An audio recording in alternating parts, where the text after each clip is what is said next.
98% of wildflower meadows like this one have disappeared since the Second World War, and consequently our butterflies, bees and many other small creatures have lost a valuable source of food and habitat.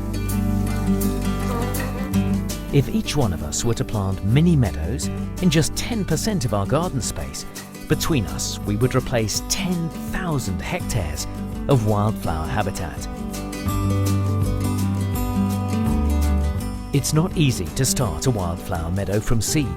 Native plants are notoriously difficult to germinate, and 99 times out of 100 the weeds will take over and swamp the plants you want before they get a chance to get going. MeadowMat is a new product that makes it easy to establish native flowers, and we're here to show you how to use MeadowMat to create your very own wildflower meadow.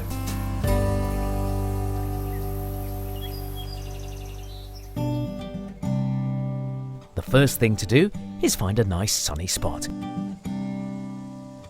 Mark out where you'd like your meadow to be and prepare the ground. Wildflowers are happiest in really poor soil, so you need to take away all of the vegetation and as much of this nutrient-rich soil as possible.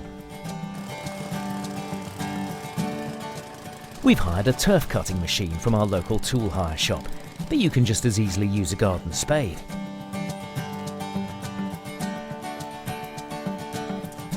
All of this turf can be stacked and left somewhere out of the way where it will rot down to make fantastic compost. For a really large area, you might want to bring in a mini digger. We're digging out as much topsoil as we can without compromising the drainage.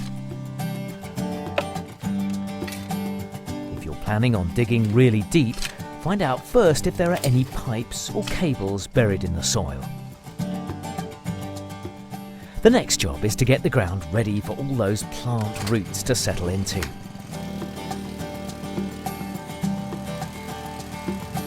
Again, we're doing it the mechanical way. A garden fork works just as well. What we're aiming for is a nice fine tilth, around 15 centimetres deep, similar to a seed bed. Don't add compost, manure or any kind of fertiliser. We're trying to take away soil nutrients because wildflowers do best in impoverished soil. All we're doing here is just raking the ground so that it's level. Have a measure up and order your MeadowMat. Your MeadowMat will be with you in 3 working days, and it must be installed as soon as it arrives.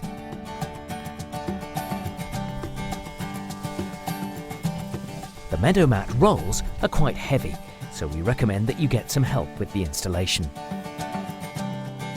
Laying MeadowMat is just like laying turf. Get it roughly in position, unroll it, and then manoeuvre the roll until it's where you want it. The next roll gets butted up tight against the first one, and so on, until you're done.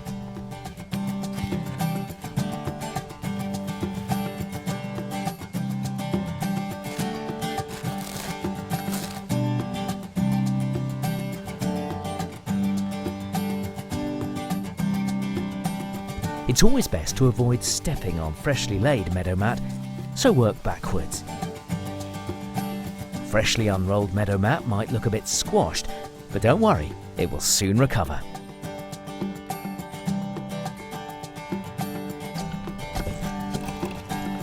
Give it a really good soaking as soon as you've finished laying it. You can check by lifting a corner and making sure the water has soaked deep into the soil below. It's vital that your MeadowMat is kept well watered until the roots establish themselves into your soil. Depending on the weather, it might take 3 weeks or so.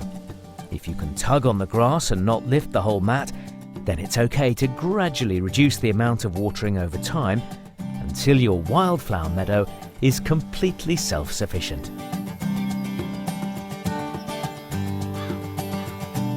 So there you have it. One wildflower meadow successfully created in a fraction of the time it would have taken to grow from seed.